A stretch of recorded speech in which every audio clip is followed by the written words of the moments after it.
अब 5वां अध्याय प्रारंभ सूची कहते हैं कि राजा तुंगध्वज उज्जैन नगरी में राज किया करता था।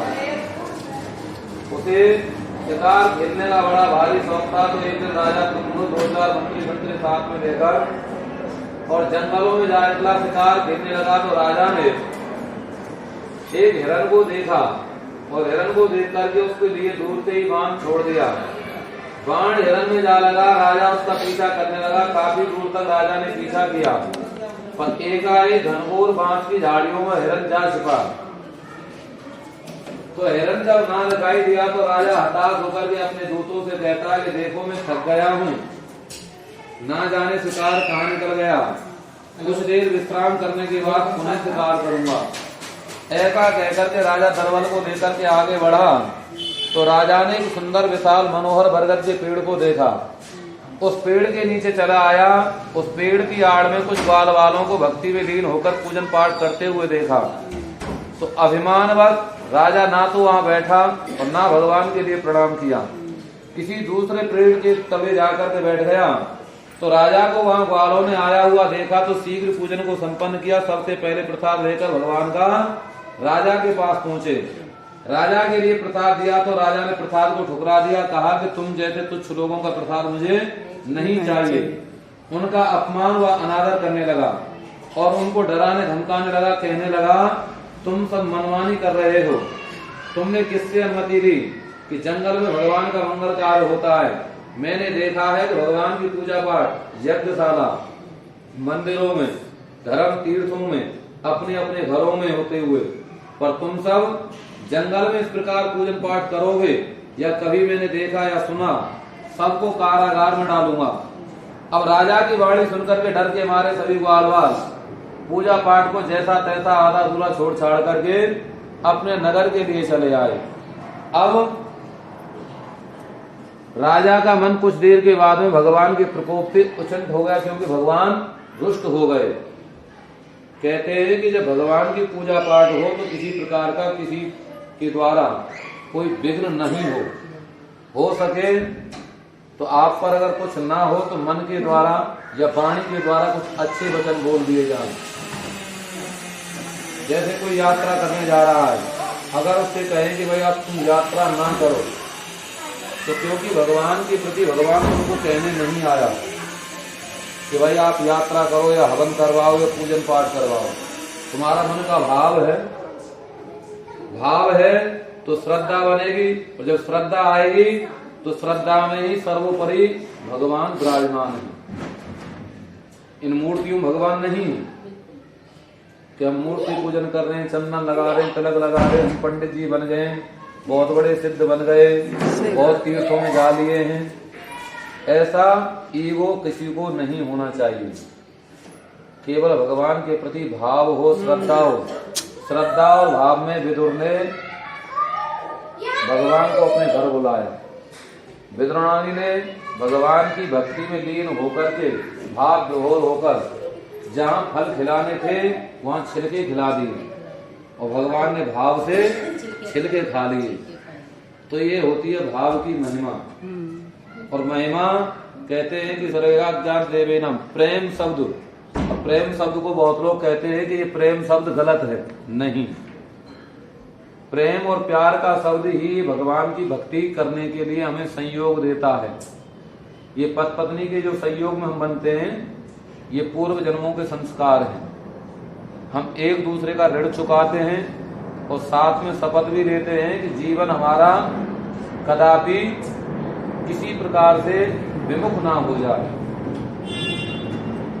किसी का धर्म का आचरण, किसी का चरित्र का आचरण, किसी का कर्म का आचरण। अगर कर्म करेंगे तो खाने के लिए मिलेगा, धर्म पे अड़े रहेंगे तो हमारी मान प्रतिष्ठा बनी रहेगी। और चरित्र का आचरण, चरित्र किसी का भी हो, जैसे कहते हैं कि कोई चीज गंदी हो जाती है उसे धो साफ करके उसे इस्तेमाल करते हैं, तो इसी प्रकार अपने कर्म पर, अपने चरित्र पर दाग नहीं लगने से, चाहे पुरुष हो चाहे स्त्री हो, तो यही प्रतिष्ठा बनती है। तो इसी से कहते हैं भगवान सायुज्यात देवेनम स्वस्वरूपाज। नहीं तो लूले लंगड़े काने भेड़े काले कुबले सब होते हैं, पर किसी ना किसी दोष के कारण ऐसे होते हैं। क्योंकि कोई पाप होता है तो पाप का अंश उदय होता है। उस पाप के अंश से बचना है तो श्रद्धा को बनाए रखना है। श्रद्धा रहेगी तो सब काम सिद्ध होंगे। अब उस राजा ने क्या किया, अश्रद्धा प्रकट कर दी, भगवान को रुष्ट कर दिया। भगवान रुष्ट होकर कुपित होकर उसके लिए क्या कर दिए कि मन में उचंटता पैदा हो गई। अब उचंट विचार करने लगा कि कोई ना कोई ऐसा मायावी आया है कि चारों तरफ मेरे राजपाट को तहस नहस कर दिया। हे भगवान, ऐसे मायावी तो मुझे बचाओ। जब भगवान को उसने मन में ध्यान किया तो भगवान के प्रति जो उसने अपराध किया उनको याद करने लगा। कहते झूठ कभी छुपता नहीं और सच कहीं रुकता नहीं।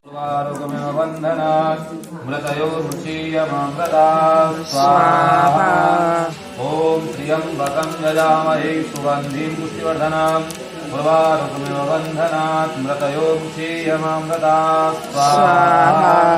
ओम त्र्यंबकं यजामहे सुगंधिं पुष्टिवर्धनम् उर्वारुकमिव बन्धनात् मृतयोमुक्षीयमामृतात् स्वाहा। ओम हरि ओम नमस्ते अस्तु सर्वेभ्यो एकेचे पृथ्वी नमो सर्वेभ्यो स्वाहा। ओम हरि ओम रामाय रामभद्राणां चन्द्रावृषे रघुनाथ माता सीता उदय स्वाहा। ओम मनोजवं मारुतुल्यवेगं केन्द्रियं बुद्धिमतां वरिष्ठं वातावरणं मानवीरूपं श्रीरामदूतं शरणं प्रपद्ये स्वाहा। ओम हरि ओम ओम भूर्भुवः स्वः तत्सवितुर्वरेण्यं भर्गो देवस्य धीमहि धियो यो न प्रचोदयात् स्वाहा। सबकी एक करके वो सामने स्वाति है ना, उसे डाल दे। ओम भूर्भुवः बीच में डालते रहना, एक ही जगह, इधर उधर नहीं, केवल बीच में डालते। ओम भूर्भुवः स्वः तत्सवितुर्वरेण्यं भर्गो देवस्य धीमहि धियो यो न प्रचोदयात् स्वाहा।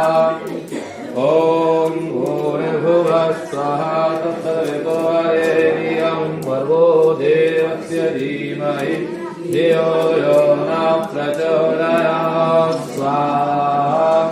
ओम भूर्भुवः स्वः तत्सवितुर्वरेण्यं भर्गो देवस्य धीमहि धियो यो न प्रचोदयात् स्वाहा।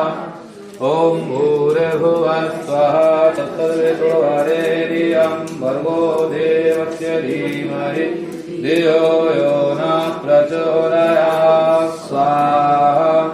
ओम भूर्भुवः स्वः तत्सवितुर्वरेण्यं भर्गो देवस्य धीमहि धियो यो न प्रचोदयात् स्वाहा।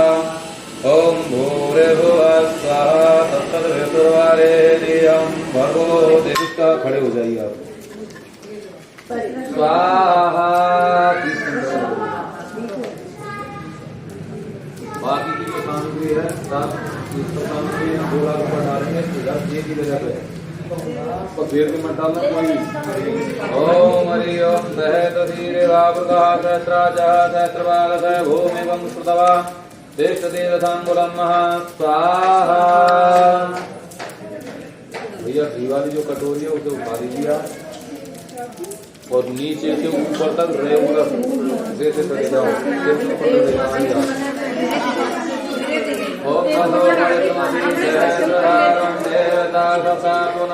पवित्रेण सुपुहा काम दुःख्यावसुधारायां स्वाहा। ओम कर्पूरवरं करुणावतारं संसारसारं भुजगेन्द्रहारं। ले भाई कथा सुनना आए थे सत्यनारायण की। आज ये दीदी है रेशमी दीदी और ये पूनम सहेली में इसके घर पर थी, सारी बहन आए थे कथा सुनने। सत्यनारायण की कथा कर ली, प्रसाद खा लिया, अरे बच्चा ने आशीर्वाद दे दियो बे सारी। राम राम बे। हाँ राम राम।